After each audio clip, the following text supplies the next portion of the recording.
ilaha illallah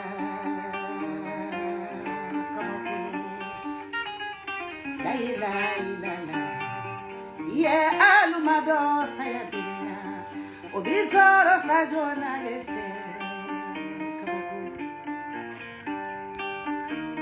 Nineko sadirana sajo kamara saya yebeko Nanko saya digirana finiti gilu saya yebeko Ningo saya yebetoro alimunu te finiti sabira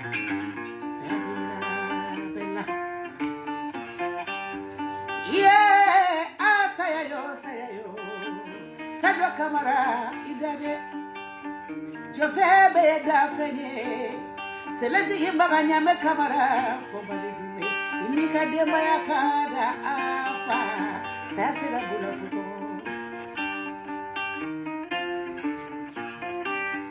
sajo kunya che kuma bado asara faso de sajo kamara Kabi alaye kakolo luda kakolo masira bada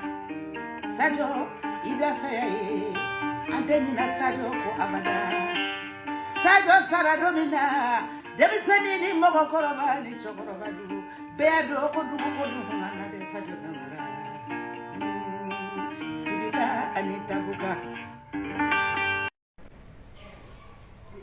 Subhanallah walhamdulillah La ilaha illallah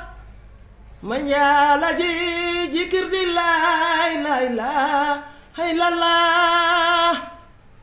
Kafo alae kato alae la ilaha illallah Assalamualaikum Salamé jamaw Sodasi na tora malikeleina Anga duwa bebe la jelini Kamara ini kadembaya ni kabla anga polibiye anga doa biye itora malikele la isora ifaso kele de la Sadio Kamara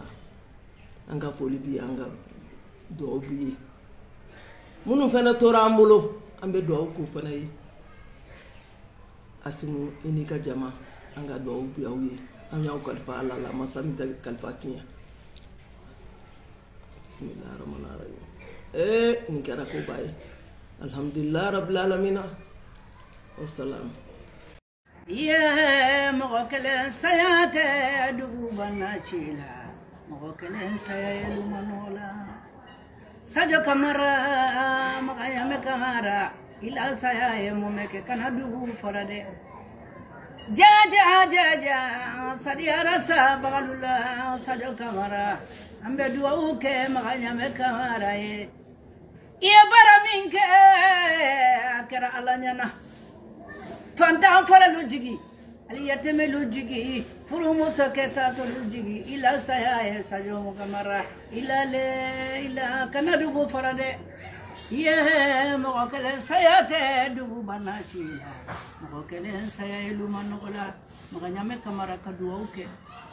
ambe dua uke Sajo Kamara ani faso de ma fete natura leina ambe dua uka beker alanya na au bina domina kata odona foka na bilaki maliyo musola la maliyo njorla maliyo hamina me amma joro tuguni parce que ka ala to sanfe dugu masakoro te bindu anga masake ubiyo Sadio ila saya kana dugu fara ambe duwa uke sorda si chemana musoma mali deni ma fenfe na to rakele na ya seko ko kelena alhamdulillah rabbil alamin ala ka yi sauma ni ya yene tai sabo mankai Sadio bene sisanke ne masika kuma parce que akera na fendo e akera alanya na hali da ambe duwa uke raka posma ala ka ne suma akuto ba ta sana la